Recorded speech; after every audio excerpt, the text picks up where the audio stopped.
Hello friends, ഇന്നൊരു get ready with me ആയല്ലോ. അപ്പോൾ പിറന്നാളായതുകൊണ്ട് ഫോട്ടോ എടുക്കാമെന്ന് വിചാരിച്ചു. അപ്പോൾ അതിന് വേണ്ടിയുള്ള ഒരുക്കമാണ് കേട്ടോ. ഇത് ഞാൻ തുണിയെടുത്ത് തെച്ച ഫ്രോക്കാണ്. പിന്നെ ഞാൻ പൗഡർ ഇട്ട് കൊടുത്തു ആദ്യമായിട്ട്. പിന്നെ നമുക്ക് ഐ മേക്കപ്പ് കുറച്ചുകൂടി നന്നായി ചെയ്യാമെന്ന് വിചാരിച്ചു. അപ്പോൾ ഏതെടുക്കണമെന്ന് കൺഫ്യൂഷനിൽ ഞാൻ മേക്കപ്പ് സെറ്റിൽ നിന്ന് കുറച്ച് കളർ എടുത്ത് എല്ലാം കൂടി കണ്ണിൽ തേച്ചു കേട്ടോ. ലാസ്റ്റ് എങ്ങനെയൊക്കെയോ ഒന്ന് സെറ്റായി. അതിന് ശേഷം വന്നിട്ട് ഞാൻ ഐലൈനറാണ് എഴുതി കൊടുക്കുന്നത് കേട്ടോ. അത് നന്നായി കട്ടിക്ക് എഴുതി കൊടുത്തിട്ടുണ്ടായിരുന്നു കേട്ടോ മേലെ.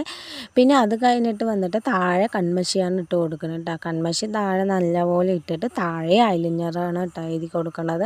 അപ്പോൾ എന്തായാലും കണ്ണിൻ്റെ കാര്യത്തിൽ ഒരു സൂപ്പറായി. പിന്നെ അടുത്തത് വന്നിട്ട് മാലയാണ് ഇട്ട് കൊടുക്കുന്നത്. ഞാനൊരു ഗോൾഡൻ കളർ മാലയാണ് ഇട്ട് കൊടുക്കുന്നത്.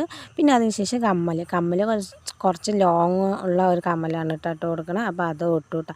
സത്യം പറഞ്ഞാൽ മാലയും കമ്മലും മാച്ചില്ല, കാരണം രണ്ടും വേറെ വേറെ കളറാണ്. എന്തായാലും വേണ്ടിയില്ല, ഇതേ എൻ്റെ കയ്യിലുള്ളതുകൊണ്ട് ഞാൻ അതിട്ട്. പിന്നെ പൊട്ടും കൂടി വെച്ച് കൊടുത്തു. ഒരു വൈറ്റ് സ്റ്റോണിൻ്റെ പൊട്ടാണ് കേട്ടോ വെച്ച് കൊടുത്തത്.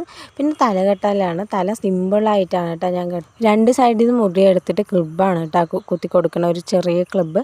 അത് കൊടുത്ത ശേഷം ലിപ്സ്റ്റിക്ക് ഇടാമെന്ന് വിചാരിച്ചു. ലിപ്സ്റ്റിക്ക് വന്നിട്ട് ഒരു റെഡിഷ് കളറാണ് കേട്ടോ ഇട്ടത്. ലിപ്സ്റ്റിക്ക് ഇട്ട ശേഷം നെയ് പോളിഷ് അടിക്കുന്നത് അപ്പോഴാണ് ഓർമ്മ വന്നിട്ട് ഒരു ഗ്ലിറ്ററിൻ്റെ ഒരു നെയ് പോളിഷാണ് കേട്ടോ. അപ്പോൾ ഫൈനൽ ലുക്ക് ഇഷ്ടപ്പെട്ടില്ലെന്ന് കമൻറ്റ് ചെയ്യാൻ മറക്കല്ല കേട്ടോ. ബർത്ത്ഡേ വ്ളോഗ് ഉടൻ തന്നെ വരുന്നതായിരിക്കും. അപ്പോൾ വീഡിയോ ഇത്രയേ ഉള്ളൂ. ഇഷ്ടപ്പെട്ട ലൈക്ക് ചെയ്യുക, ഷെയർ ചെയ്യുക, കമൻറ്റ് ചെയ്യാൻ മറക്കാം. Thank you for watching.